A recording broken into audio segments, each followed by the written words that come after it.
안녕하세요. 저는 에밀리 리처드슨입니다. 캐나다에서 태어나 자랐고 현재는 미국의 한 명문 대학에서 언어학을 가르치고 있는 교수입니다. 어릴 때부터 언어에 매료되었고 다양한 언어의 기원과 발전 과정을 연구하는데 제 인생을 바쳐왔습니다. 제가 한글과 처음 만난 건 대학원 시절이었어요. 그 당시 논문 자료를 찾던 중 훈민정음이라는 고대 한국 문서에 대한 간단한 언급을 보게 되었습니다. 발음기관의 원리를 기반으로 설계된 문자 체계라는 짧은 설명이었지만 제 호기심을 자극하기에 충분했습니다. 발음기관의 원리를 문자에 녹여낸다고?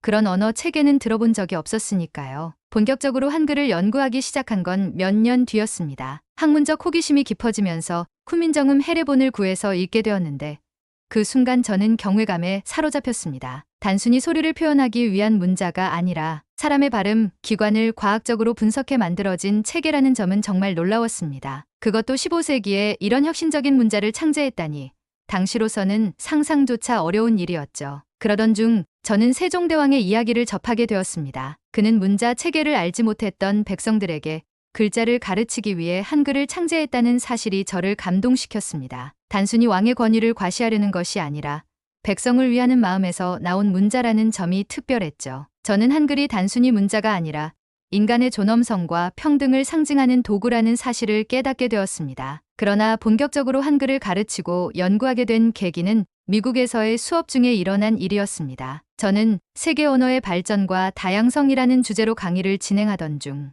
한 학생이 손을 들고 질문을 던졌습니다. 그 학생은 중국계 미국인이었고 한자의 우수성을 강조하며 한글이 한자의 영향을 받은 모방에 불과하다고 주장했습니다. 교수님, 한글도 결국 한자의 영향을 받아 만들어진 거 아닌가요? 동아시아 문화권에서는 한자가 원조 아닌가요? 그 질문은 수업 분위기를 긴장감으로 채웠습니다. 저는 순간적으로 멈칫했지만 그 학생의 질문이 결코 악의적인 것이 아니란 걸 알았기에 미소를 지으며 대답했습니다. 좋은 질문이에요. 그렇다면 한글의 창제 과정을 더 깊이 살펴보는 시간을 가져봅시다. 그날 이후 저는 한글의 창제 원리와 역사적 배경을 수업 자료에 추가했습니다. 학생들에게 세종대왕이 백성들을 위해 문자를 만든 이유를 설명했고 한글이 단순히 한자를 모방한 것이 아니라 독창적이고 과학적으로 설계된 문자라는 점을 구체적으로 증명하기 시작했습니다. 특히 훈민정음 해례본을 강의실에 가져와 한글의 음운 체계를 설명했을 때 학생들은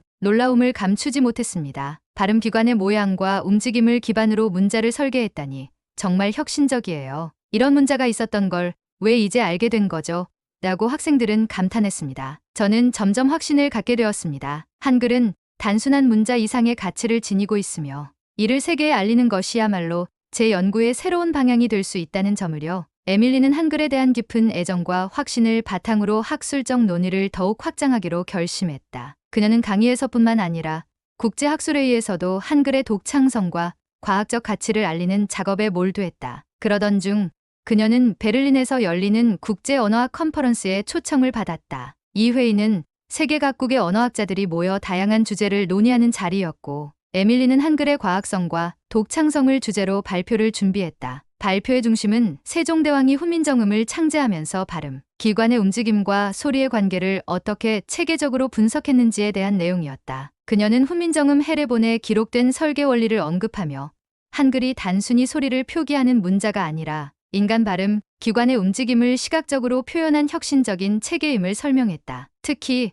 한글 자음이 혀, 입술, 목구멍의 위치를 반영하고 있음을 도표로 정리해 시각적으로도 설득력 있게 전달했다. 발표가 끝난 후 청중들은 박수로 화답했지만 그중 한 사람이 손을 들어 질문을 던졌다. 그는 중국계 미국인 언어학자였고 비교적 냉소적인 태도로 말했다. 한글이 독창적이라고 주장하셨지만 동아시아 문화권에서 한자가 중심이라는 점은 부정할 수 없죠. 한글도 결국 한자의 영향을 받아 만들어진 것이 아닙니까? 컨퍼런스장은 갑작스럽게 조용해졌고 긴장감이 감돌았다. 에밀리는 잠시 생각에 잠겼다가 차분히 대답하기 시작했다. 좋은 질문입니다. 물론 한자는 동아시아에서 오랜 역사를 가진 문명적 자산입니다. 하지만 한글은 한자의 모방이 아닙니다. 오히려 한글은 한자가 가진 복잡성과 비효율성을 극복하려는 노력에서 탄생한 독창적인 문자 체계입니다. 세종대왕은 백성들이 쉽게 배우고 사용할 수 있는 문자를 원했기 때문에 발음, 기관의 움직임과 소리의 관계를 연구하여 한글을 설계했습니다. 훈민정음 해례본은 그 과정과 철학을 명확히 보여줍니다. 에밀리는 이어서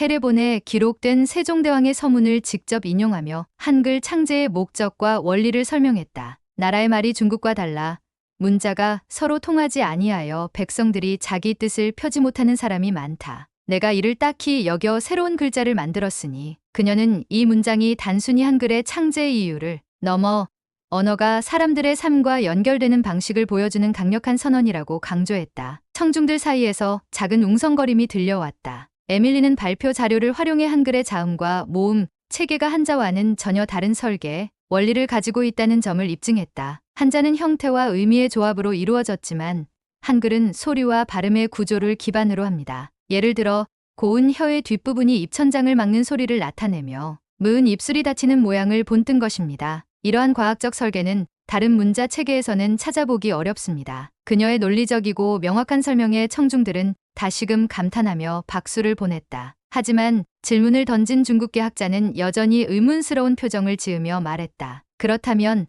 한글이 현대 언어학에서 어떤 실질적 가치를 가지는지 더 구체적으로 설명해 주시겠습니까? 에밀리는 미소를 지으며 대답했다. 좋습니다. 한글은 단순히 역사적이고 문화적인 가치를 넘어서 오늘날의 첨단 기술과도 연결될 수 있는 문자입니다. 예를 들어 한글의 음소 체계는 AI 자연어 처리에 매우 적합한 구조를 가지고 있습니다. 단순하면서도 논리적인 설계 덕분에 데이터를 효율적으로 처리할 수 있죠. 실제로 최근 한국의 AI 연구에서 한글의 특성을 활용한 혁신적인 기술들이 개발되고 있습니다. 컨퍼런스가 끝난 뒤 몇몇 언어학자들은 에밀리에게 다가와 한글에 대한 관심과 놀라움을 표현했다. 특히 한 젊은 연구자는 이렇게 말했다. 오늘 발표를 듣고 나니 한글은 단순히 한 나라의 문자가 아니라 전 세계가 배워야 할 혁신적 도구라는 생각이 듭니다. 에밀리는 그 말을 들으며 미소 지었다. 한글이 가진 가치와 가능성을 세계에 알리는 작업이 막 시작되었다는 것을 깨닫는 순간이었다. 베를린 컨퍼런스 이후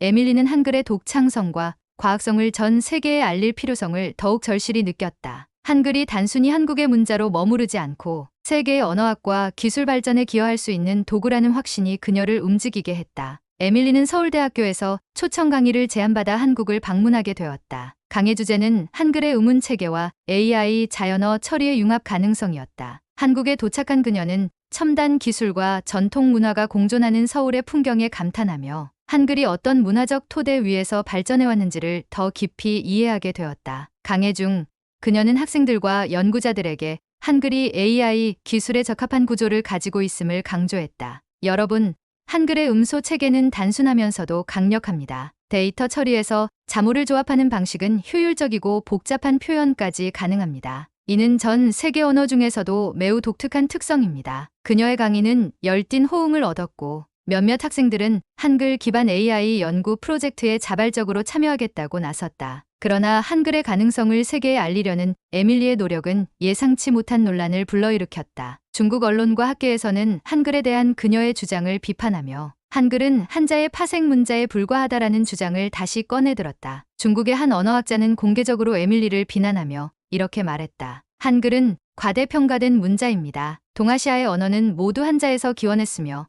한국의 문자는 한자를 변형한 것일 뿐입니다. 에밀리는 이 비난에 놀라면서도 흔들리지 않고 대응할 준비를 했다. 그녀는 한국에서 만난 연구진들과 협력하여 한글의 창제 원리를 학문적으로 더욱 철저히 검증하고 훈민정음 헤레본을 기반으로 한글이 독립적인 문자임을 증명하는 자료를 정리했다. 또한 에밀리는 한글이 소수 언어 보존에 얼마나 큰 잠재력을 가지고 있는지에 주목했다. 서울대 연구진과 함께 한글을 활용해 소멸 위기에 처한 남미의 케추아족, 언어와 동남아시아의 카친족 언어를 기록하는 프로젝트를 시작했다. 한글은 단순히 한국을 위한 문자가 아닙니다. 전 세계 모든 소수 민족과 언어를 보존할 수 있는 도구로 활용될 수 있습니다. 세종대왕의 창제 정신은 오늘날에도 이어지고 있습니다. 이 프로젝트는 국제적으로 큰 주목을 받았고 유네스코에서도 에밀리의 연구를 인용하며 한글이 언어적 평등과 문화적 다양성을 위한 도구가 될 가능성을 높이 평가했다. 그러나 논란은 여전히 계속되었다. 중국 언론은 한글을 한국의 지나친 민족주의적 도구로 비난하며 그녀의 연구를 왜곡하려는 시도를 멈추지 않았다.